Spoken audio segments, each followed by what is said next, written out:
And that's your latest weather. Guys? All right, Al, thank you very much. Now to the topic that has parents stressed almost from the day their child is born, and that's paying for college. It's expensive, and average student debt for college graduates is more than $29,000. So what value are you really getting for that big ticket price? Well, the Princeton Review is out today with a book that ranks colleges by a combination of academics, affordability, and alumni employment. It's called Colleges That Pay You Back, the 200 Best Value Colleges and What It Takes to Get In. Rob Franek is the author. Rob, good to have you back here. Good to be here. What's going on? Thank you, class. Fantastic. No, class is in session. All right, first of all, what do all of these colleges that we're talking about here today have in common? Three things. Great academics, affordable prices after aid, and great return on your investment with careers. We partnered with Payscale.com and followed students not only upon graduation, but throughout their mid-tier career years as well. Okay, so real quick, Natalie went to Rutgers. I went to Vanderbilt, home of the defending national champion baseball team.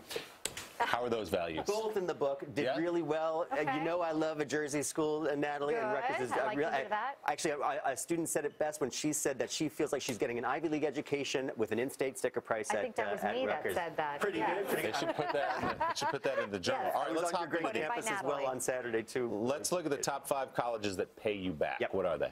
Number 1, Cooper Union, right here in town, half tuition scholarships. Then MIT, Harvey Mudd, Stanford, and Princeton, all great schools, pretty competitive schools, but if you're in, financially it should not be an issue. So how do you get the value out of those? Because those are some of those very expensive places to go to school. You have it exactly. These schools can do the near impossible, which is to meet a student and family's need 100% when it comes to financial aid.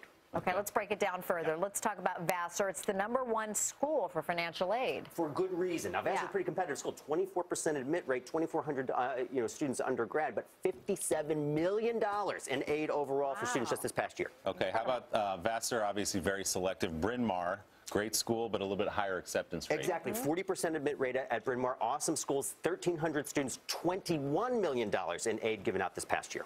All right, let's get to best career placement, and I love this. #1, the school you mentioned, Harvey Mudd in Claremont, California. This is an engineering school. It is an engineering school. It's part of the 5 Claremont colleges. 780 students, all who are going to do extremely well upon graduation. Engineering, mathematics, computer sciences, great career center on campus. Okay, another one that's great for career placement, but a little bit higher acceptance rate, Santa Clara. Santa Clara, great school. A little over 50% of the students are accepted. 5,400 undergraduates. They have a career center on campus, counseling, networking, professional development for all students. Great campus, yes. too, right? Beautiful campus. Okay. All right, #1 in internships, GW, George Washington University. I guess location is key here. Absolutely. Been a great suspect on the Prince Review list before.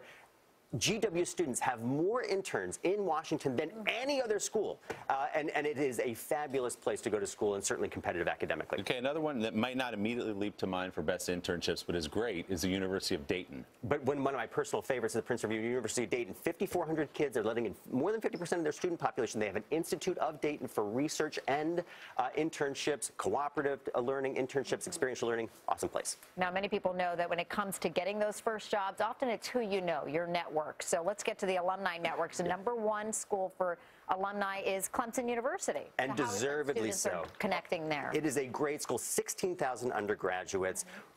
127,000 students, alumni in the alumni network. That's national and international. It is an amazing place, but great alumni connection. Also great alumni base all the way on the other side of the country, Gonzaga University. Oh, it's one of our great favorites at Gonzaga, and it is a great basketball program. But when we think about the academic side of the fence, 4,500 students, alumni network. Every undergraduate is paired with 3 to 4 alum, not only their college years, but careers after as well. This is such great information. Rob Franek, thanks so much Thanks, for making Rob. those Good to see you college both. decisions. This is the key book to have right now.